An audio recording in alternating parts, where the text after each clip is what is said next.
Hello friends, welcome to Tube Affairs. इस video में बात करेंगे जनरल अवेयरनेस के बारे में। आरआरबी, एनटीपीसी, ग्रुप डी और भी दूसरे एग्ज़ाम्स के लिए जो हेल्पफुल रहेंगे, ये उसका वीडियो है। काफ़ी सारे वीडियोस पहले आ गए थे, तो फिर कुछ समय तक वीडियो नहीं आ रहे थे, लेकिन अब ये कंटिन्यू रहेगा। ये सीरीज़ आरआरबी, एनटीपीसी और ग्रुप डी के लिए, ये जनरल स्टडीज़ और जीके के लिए ये वीडियो है। अगर आप चैनल पर फर्स्ट टाइम आए तो चैनल को सब्सक्राइब कीजिए, वीडियो के एंड तक ज़रूर देखिएगा। तो चलिए शुरू करते हैं। फर्स्ट क्वेश्चन है, सारे कैटेगरी से और अच्छे लेवल के क्वेश्चन इसमें लिए गए हैं। तो फर्स्ट क्वेश्चन है, the headquarter of international astronomical unities, तो अंतर्राष्ट्रीय खगोलीय संघ का मुख्यालय कहाँ है? इसका सही जवाब होगा ऑप्शन ए, पेरिस में है। तो इंटरनेशनल एस्ट्रोनॉमिकल यूनिट यानी अंतर्राष्ट्रीय खगोलीय संघ का मुख्यालय पेरिस में है। ये प्लानिटरी साइंस से इसका ताल्लुक है और एजम्पशन करता है एस्ट्रोनॉमी साइंस से related. Khutaghat dam is located in which state, तो खूटाघाट बांध किस राज्य में है? तो खूटाघाट बांध है ये छत्तीसगढ़ में है। रिसेंटली ये न्यूज़ में था क्योंकि इंडियन एयरफोर्स ने वहाँ से एक आदमी को रेस्क्यू किया था जो कि हेवी फ्लड और रेन, जो बारिश और बाढ़ में फंस चुका था। अभी रिसेंटली न्यूज़ में भी आया था। तो काफ़ी समय तक, कम से कम 24 घंटे तक वो वहीं फंसा रहा था। तो इंडियन एयरफोर्स ने उसे रेस्क्यू किया था। बिलासपुर से ही पास में है ये खूटाघाट डैम, खूटाघाट बांध, ये छत्तीसगढ़ में है। तीसरा क्वेश्चन है, constituency of Piyush Goyal, constituency state यानी पीयूष गोयल का जो संसदीय क्षेत्र है वो कौन सा है? राजस्थान, कर्नाटक, महाराष्ट्र या फिर गुजरात? तो संसदीय क्षेत्र राज्य उनका है महाराष्ट्र। तो पीयूष गोयल है वो राज्यसभा सांसद है भारतीय जनता पार्टी में। महाराष्ट्र से वो राज्यसभा सांसद है। अभी क्या है, वो रेल मंत्री हैं, मिनिस्ट्री ऑफ कॉमर्स और इंडस्ट्री हैं। दो मंत्रालय का उनके पास है, मिनिस्ट्री ऑफ रेलवे और ministry of commerce and industry. Abraham Accord का संबंध किन देशों से है? Abraham Accord is related to which two countries? तो अब्राहम अकॉर्ड का संबंध किन दो देशों से है? ये है यूएई और इजराइल से, यूनाइटेड अरब एमिरेट्स और इजराइल से। ये एक डिप्लोमेटिक टाइज है, यानी पीस एग्रीमेंट जो भी हुआ था इनके बीच, जिसका नाम है क्या, अब्राहम अकॉर्ड। इससे क्या होगा, इजराइल विल हॉल्ट, वो जो एनेक्शन है पैलेस्टीन लैंड्स में, जो एनेक्शन है वो उसे स्टॉप कर देगा, हॉल्ट कर देगा। और इसमें मेडिएटर का काम किया यूएस प्रेसिडेंट डोनाल्ड ट्रंप ने।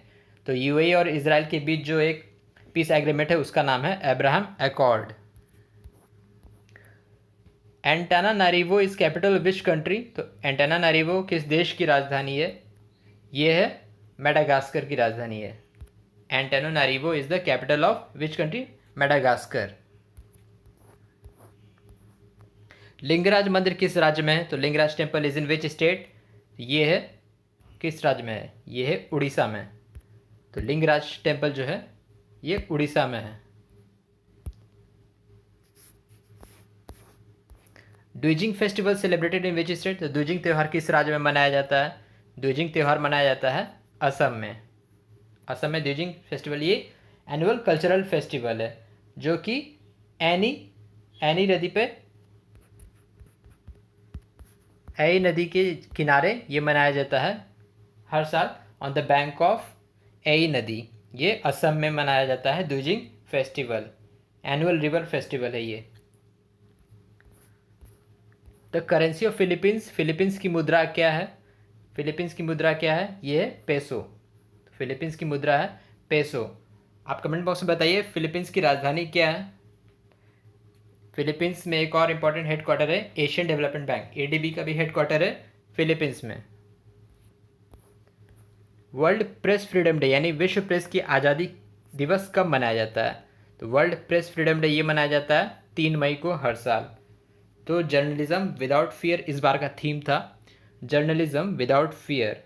तो प्रेस की आज़ादी, fundamental principle of press freedom, इसके लिए ये मनाया जाता है वर्ल्ड प्रेस फ्रीडम डे 3 मई को। GST council was constituted under which article? तो किस अनुच्छेद के तहत जीएसटी परिषद का गठन किया गया था? किस अनुच्छेद के तहत किया गया था ये? इसका सही जवाब होगा ऑप्शन डी, आर्टिकल यानी अनुच्छेद 279A। तो जीएसटी काउंसिल क्या है? ये एपेक्स कमेटी है मेंबर्स का फॉर मॉडिफाइंग एनी लॉ और regulation based on the centre on goods and service tax in India. इसको हेड कौन करता है? फिनेंस मिनिस्टर और जो भी राज्य के जो वित्त मंत्री हैं उनके द्वारा। कब इसका गठन किया गया था? 15 सितंबर 2016 को।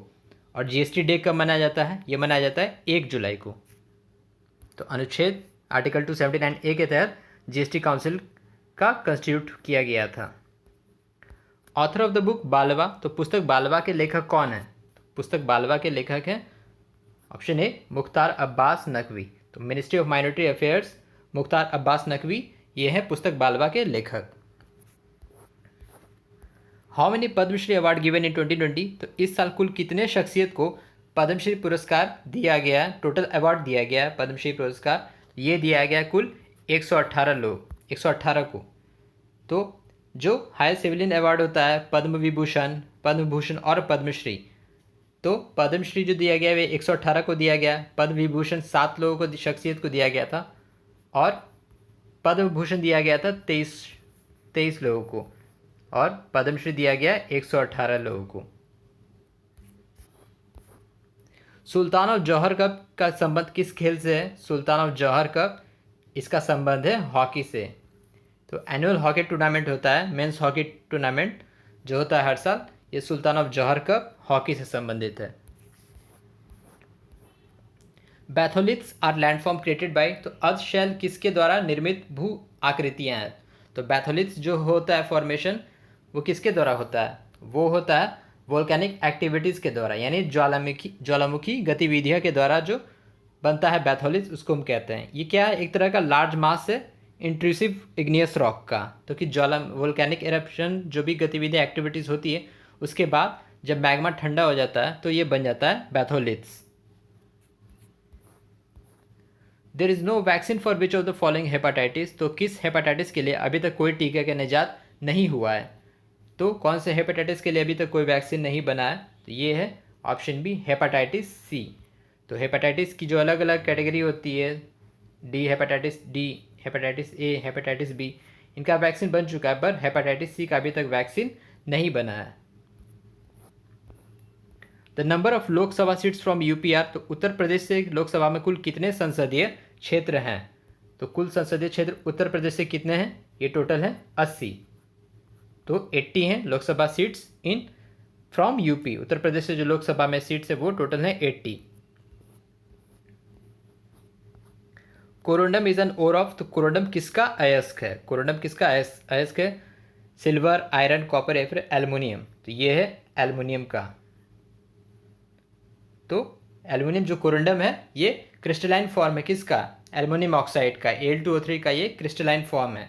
इसका इस्तेमाल होता है मिनरल्स, रॉक फॉर्मिंग मिनरल है, इसका इस्तेमाल होता है जेमस्टोन में, ग्राइंडिंग ग्लास में, शीशे को काटने में, तो इसका इस्तेमाल होता है कोरोंडम का। आर्बोरियल एटिलिस साइंटिफिक नेम ऑफ, तो आर्बोरियल एटिलिस किसका वैज्ञानिक नाम है? स्पैरो, स्क्विरल, स्पाइडर मंकी या फिर लिजार्ड का? तो आर्बोरियल एटिलिस नाम है, साइंटिफिक नेम स्पाइडर मंकी यानी मकड़ी बंदर का एक साइंटिफिक वैज्ञानिक नाम है arboreal atilis. Who was the architect of Humayun's tomb, तो हुमायूं का मकबरा के वास्तुकार कौन थे? हुमायूं का मकबरा जो है उसके वास्तुकार कौन थे? वो थे मीरक मिर्ज़ा घियर। मीराक मिर्ज़ा घियर। तो ये कब बना था? 1569 से 70 के बीच में बना था। नई दिल्ली में है हुमायूं का मकबरा और यूनेस्को के वर्ल्ड हेरिटेज साइट में भी ये इंक्लूडेड है हुमायूंस टॉम्ब। किस राज्य की पुलिस को thermal corona combat head gear मिला? पहला, फर्स्ट ऑफ इट्स स्टेट, तो अपने आप में ये पहला है। तो which state got corona combat head gear? तो ये मिला है दिल्ली के पुलिस को। तो अपनी सुरक्षा करने के लिए, इसे माथे पर पहनने के लिए कॉम्बैट हेड गियर मिला है कोरोना काल में, जो उनके काम करने के समय पे लगाने के लिए कोरोना कॉम्बैट हेड गियर। तो ये दिल्ली के पुलिस अफसरों को मिला था। ये अपने आप में ये पहला था कुछ ऐसा कोरोना कॉम्बैट हेड गियर। तो ये थे 20 क्वेश्चन जो कि जनरल स्टडीज़ और कुछ करंट अफेयर्स हर अलग अलग कैटेगरी से सभी से क्वेश्चन लिए गए थे। तो चैनल को सब्सक्राइब कीजिए और जो भी पुराने वीडियोस हैं आप practice set, previous year NTPC Railways के, उस वीडियो को भी ज़रूर देखिए। PDF आपको टेलीग्राम में दे दिया जाएगा। So thank you very much for watching. Thank you.